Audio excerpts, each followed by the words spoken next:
Kulan wacan oo wanaagsan daawadayaal. Ku soo dhawaada muuqaal kale. Maxay cidiyahaagu ka sheegayaan caafimaadkaaga? Cidiyahaagu waxaa la sheegaa in ay wax badan ka tusmeeyaan caafimaadka guud ee jirkaaga.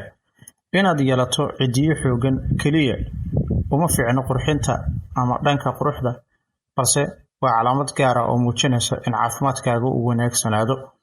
Waxaana ka muuqda cidiyaha waxay muujin karaan dhibaatooyin caafimaad oo waaweyn haddii aanu il gaar ah lagu eegin.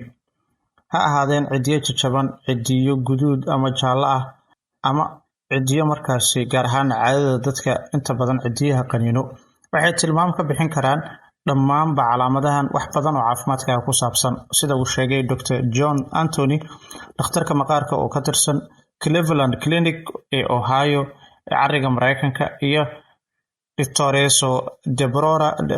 Deborah Holloman oo dhakhtarka maqaarka ka shaqeysa New York, iyo qoraaga Skin Rules oo isna fadhigiisu yahay Mareykanka. Waxaa jira calaamado cidiyaha ka muuqda oo aan la iska indhatiri karin, kuwaasi oo intooda badanna tilmaamaya dhibaatooyinka caafimadeed ee qofka uu wajahayo.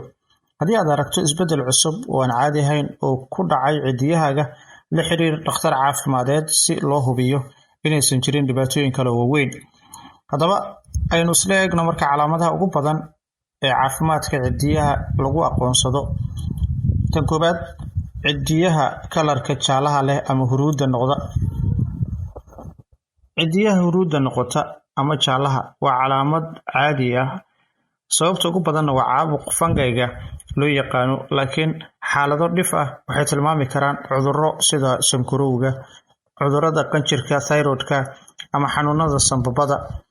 Sigaarku sidoo kale cidiyuhu waxa uu ka dhigaa jaallo, sidaa daraaddeed joojinta sigaar cabista waxay kaa caawin kartaa hagaajinta nadaafadda cidiyaha. Cidiyaha huruudda ama nooca jaallada leh mararka qaar waxay lala xiriiriyaan nafaqo yari, cudurka cudurka loo yaqaano psoriasis oo isagu markaasi xaalad aad u daran oo ay ka mid tahay kansarka ka mid ah. Daweyntu waxay ku xiran tahay sababta. Dadka qaarkood waxay adeegsadaan dawooyin guriga lagu isticmaalo sida saliidda baking soda waxa loo yaqaano, iyo saliido tiro badan oo organic ah, balse had iyo jeer waxaa muhiim ah inaad la tashato dhakhtar caafimadeed si loo ogaado sababta dhabta ah ee cidiyaha jaalaha ka dhigta. Midda xigta, cidiyaha jajaban ee dildilaaca. Cidiyo jilicsan ama si fudud u jajaba waxay ku dhacaan ku dhowaad 20% dadka, waxayna badanaa ku yimaadaan cillado kala duwan, balse haweenka ayay u gaar yihiin.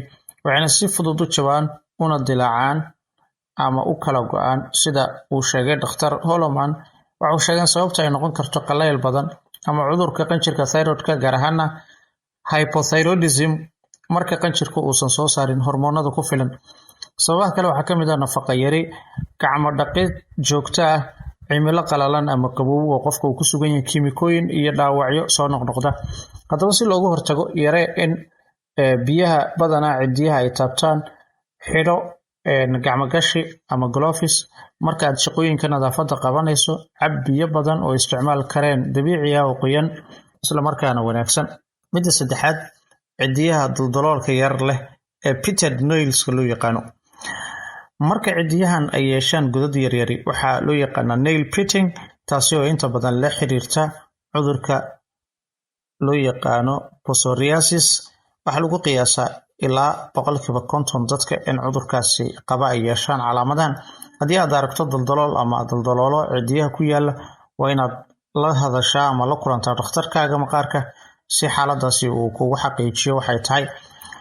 Midda afaraad, cidiyaha xariijiimada dhexda ka leh ama calaamadaha markaasi xariiqtinta dhaadheer cidiyaha dhexda ku leh oo aad moodo inay jajaban yihiin.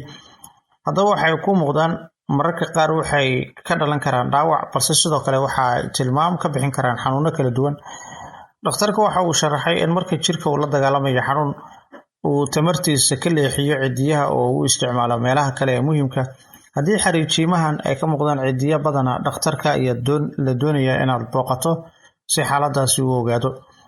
Midda shanaad, qadadka madmadow ee qaybta ugu dambeysa ee cidida inta badan ka soo muuqda. Waxa madow ee cidida ku yaala hoosteeda mararka qaar waxay muujin karaan melanoma oo ah nooca ugu khatarta badan ee kansarka maqaarka. melanomaga wuxuu ka yimaada cidiyaha aad buu halis u badan yahay, sida daraadeed haddii aad aragto xariiqti madow oo xagga dambe ee cididaada ka soo baxday ama ku muuqata, isla markiiba la xiriir dhakhtarka. Si kastaba haatee, qadkan madow dhammaanba kansar ma wada noqon karo.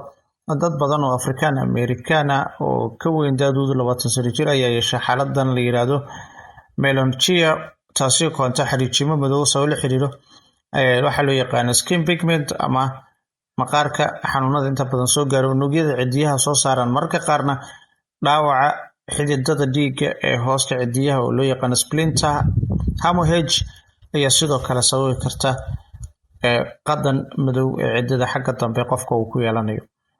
haddaba bal dhaqaatiirtu maxay ka yiraahdeen dadka jecel in afka ay la galaan cidiyaha ama cidiyaha ay iyagu isaga jiraan afka ama ilkaha.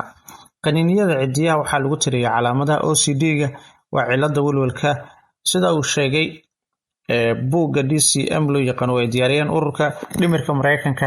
micnaheedu maaha qof kasta oo cidiyaha qaniina inuu qabo OCD, laakiin haddii caadadaasi ay badato waxaa habboon in talo caafimaad aad raadsato. waxa uu dhakhtarku sheegay in qaniiniyada cidiyaha laga yaabo inay astaan u tahay dhibaato koritaan dhanka maskaxda, halka khubarada kale ay u arkaan walwal, caajis tiro badan iyo waxyaabo badana dhaqaatiirtu ay ka mid tahay waxyaabaha ay sheegeen xanaaq iyo kalinimo. midda toddobaad, cidiyaha buluuga. cidiyaha buluuga noqda waxa ay muujin karaan in jirka uusan helin oxygen ku filan. tani waxaa lagu magacaabaa cyanosis, waxayna inta badan la xiriirtaa dhibaatooyinka samabada ama wadnaha.